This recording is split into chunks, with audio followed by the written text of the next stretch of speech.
perkenalkan, saya Hetty Kustrianingsih sebagai Ketua Umum dari Forum FGHN LPSI. Saya dari Cilegon, Banten, Pak Ketua. Terima kasih banyak. Ada bahan, Ibu? Baik. Memang seleksi P3K 2021 ini sangat berpengaruh kepada teman-teman guru, khususnya guru honorer seluruh Indonesia, baik yang swasta maupun baik yang negeri. Dari 1 juta guru yang digadang-gadang oleh Mas Menteri, di sini hanya 506.252 formasi yang baru diajukan pemerintah.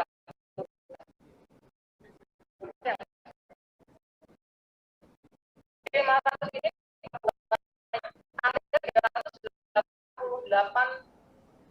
388.313 pelamar. Gimana? Di tahap 1 dan tahap 2 yang sudah lulus mendapatkan formasi baru 293.484 orang. Dan kami ada yang sudah lulus passing grade tapi tidak mendapatkan formasi. Jumlahnya itu 193.000 orang. Sisa dari formasi yang sekarang yang tersedia, Pak Ketua, ada 117.939 formasi. Dari data ini, Pak Ketua, kami memohon, khususnya Bapak Cahyo Kumolo sebagai Menpan RB, memberikan kebijakan kepada kami yang sudah lulus passing grade, diberikan payung hukum agar kami yang sudah lulus passing grade ini mendapatkan formasi, baik di sekolah induk maupun formasi yang masih tersedia. Jujur saya bangga dengan adanya sistem seleksi P3K ini sangat transparan, dan memang kecurangannya sangat kecil sekali kalau melihat dari sistem yang ada. Karena seleksi P3K ini hasilnya kita bisa lihat langsung setelah kita mengerjakan soal yang berjam-jam, Pak Ketua.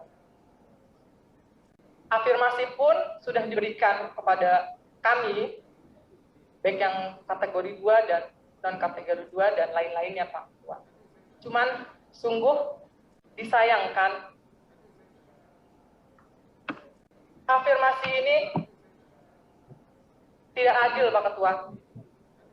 Dari afirmasi ini kami merasa diadu atau diadu domba, baik dari yang serdik melawan non-serdik, afirmasi melawan non-afirmasi. Jujur, Pak Ketua, saya miris melihat hal ini, karena masih banyak kawan-kawan guru kami yang sudah senior, bahkan umurnya ada yang 58 tahun sekarang, masih belum bisa menjadi ASN, walaupun beliau sudah lulus passing grade, karena terbentur dengan formasi yang terbatas. Miris, Pak Ketua. Dari hati kecil saya memang ini kita merasa tidak adil, Pak Ketua. Afirmasi ini tidak adil. Serdik 500 poin.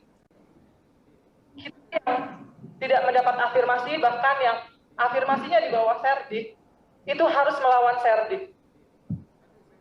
Mungkin jujur, para anggota dewan pun jika melawan serdik, saya yakin tidak akan mampu.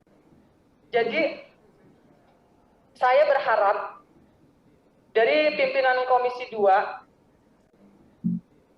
mengadakan rapat kerja bersama Pak Cahyo, Menpan RB, dan Ombudsman. Karena kita pun sudah melakukan pengaduan kepada Ombudsman terkait temuan-temuan yang ada di lapangan.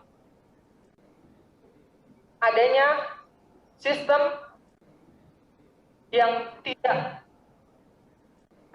belum pas atau belum matang sudah dilaksanakan. Seperti halnya di sini ada pasal 29 Permenpan RB nomor 28 tahun 2021, di mana pasal 29 ayat 2 poin B, bahwa sekolah yang sudah ada guru induknya itu tidak dapat dilamar oleh pelamar dari sekolah lain. Di sini sudah gagal menurut saya sistemnya Pak Ketua. Karena di tahap 1 itu sudah jebol. Kami dari sekolah lain bisa menerobos sistem di pasal 29 ayat 2 ini. Kami merasa dirugikan di tahap 1. Jadi kami harus ikut tes lagi di tahap 2. Itu yang kami rasa dari awal kita sudah merasa ini tidak adil, adanya ketidakadilan Pak Ketua.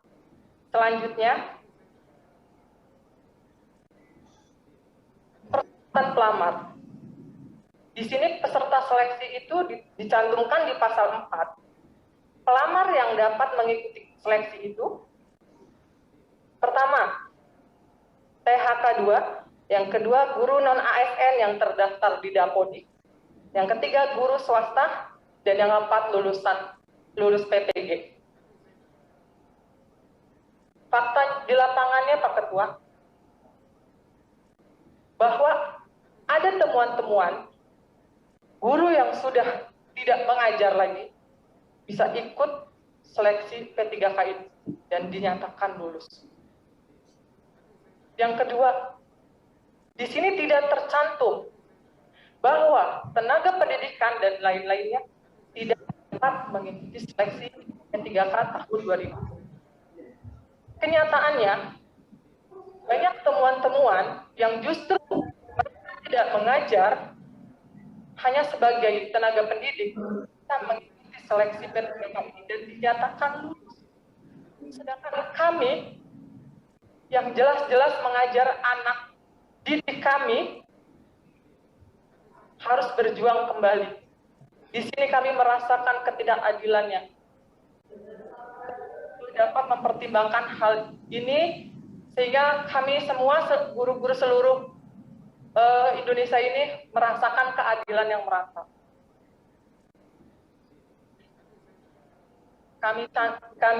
Saya bacakan tuntutan kami, Pak Ketua. Izin. Tuntutan Forum FGHN LPSI yang pertama, berikan jaminan hukum bagi guru honorer negeri baik yang sudah lulus passing grade maupun yang belum lulus passing grade agar tidak di-PHK. Pak Ketua yang terhormat, di poin 1 ini sudah banyak teman-teman kami yang harus mengundurkan diri.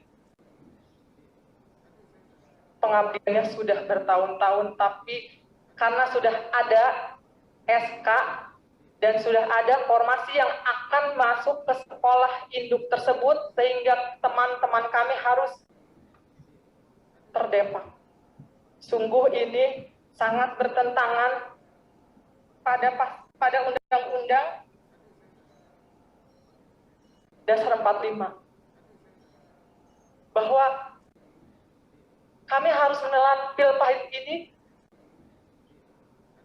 Kami sudah lulus passing grade Pak Ketua, dan sudah dijamin pun, dan sudah tertuang juga di Permenpan RB. Mohon dengan sangat poin 1 ini dipertimbangkan sekali lagi, agar kami yang semua seluruh guru honorer, baik negeri khususnya negeri Pak Ketua, kalau swasta saya yakin, kalau tidak lulus, sekolahnya masih menerima. Tapi kalau khususnya negeri, kalau tidak lulus, bagaimana nasib kami? Mohon dengan sangat poin pertama ini dipertimbangkan. Yang kedua, berikan jaminan hukum bagi guru honorer negeri yang lulus passing grade agar mendapatkan formasi. Yang keempat, berikan jaminan hukum bagi yang sudah lulus passing grade agar tidak dites lagi. Keempat, penempatan formasi untuk kami agar peserta lulus tes kategori P1, P2, dan P3 mendapatkan hak yang sama dan berkeadilan yang sesuai sila kelima. Data Dapodik yang kurang rapi menyebabkan kami ragu bahwa data kelulusan kami tahun ini bisa dipakai di tahun depan. Terbukti dengan banyaknya guru yang sudah tidak aktif mengajar PTT, pegawai TU, pustakawan, penjaga lab, bahkan guru honorer swasta yang bisa mengikuti Selkom tahap 1 dan tahap 2 menunjukkan bahwa data Dapodik belum bisa diandalkan. Yang keenam, pemerintah memprioritaskan pengangkatan honorer sekolah negeri, gaji di bawah UMR, tidak mengenal tunjangan sertifikasi, gaji dibayar telat berbulan-bulan, adalah balasan atas pengabdian kami selama ini. Sulitnya akses mengikuti PPG bagi guru sekolah negeri adalah alasan kenapa kita harus dirivalkan dengan guru-guru swasta yang bersertif. Yang ketujuh, pemberian afirmasi usia 35 plus kepada guru sekolah induk yang sudah lama mengabdi tanpa putus dan tidak pernah mutasi dan sudah memiliki NUPTK dinyatakan tidak lolos karena terdata tidak aktif di Dapodik 3 tahun terakhir. Ini ada temuannya, Pak Ketua. Yang kedelapan, pemberian afirmasi 35 plus pada guru yang sudah lama mengabdi tetapi sekolahnya di merger atau guru yang dimutasikan karena tergeser oleh guru CPNS kemudian dinyatakan tidak aktif di 3 tahun terakhir di Dapodik karena sistem hanya membaca masa pengabdian di sekolah terakhir. Yang kesembilan, tambah formasi untuk guru PAI dan guru bahasa asing, mengingat di SD pun sudah ada mata pelajaran bahasa asing. Yang kesepuluh, adanya keputusan Kepres untuk yang lulus passing grade di seluruh Indonesia agar mendapatkan formasi. Yang kesebelas, ini tuntutan kami yang sangat mungkin bertentangan, tapi saya yakin dan teman-teman yakin kalau kami belum mendapatkan kejelasan nasib, kami memohon untuk menolak ujian tahap 3. Agar kami yang sudah lulus passing grade segera diberikan jaminan. Dan saya yakin kalau kami yang lulus passing grade tahap 1 dan 2 belum ada jaminan, saya yakin tahap 3 akan bertambah lagi, Pak Ketua. Mungkin itu yang saya sampaikan. Kurang lebihnya saya mohon maaf. Wassalamualaikum warahmatullahi wabarakatuh. Waalaikumsalam warahmatullahi wabarakatuh.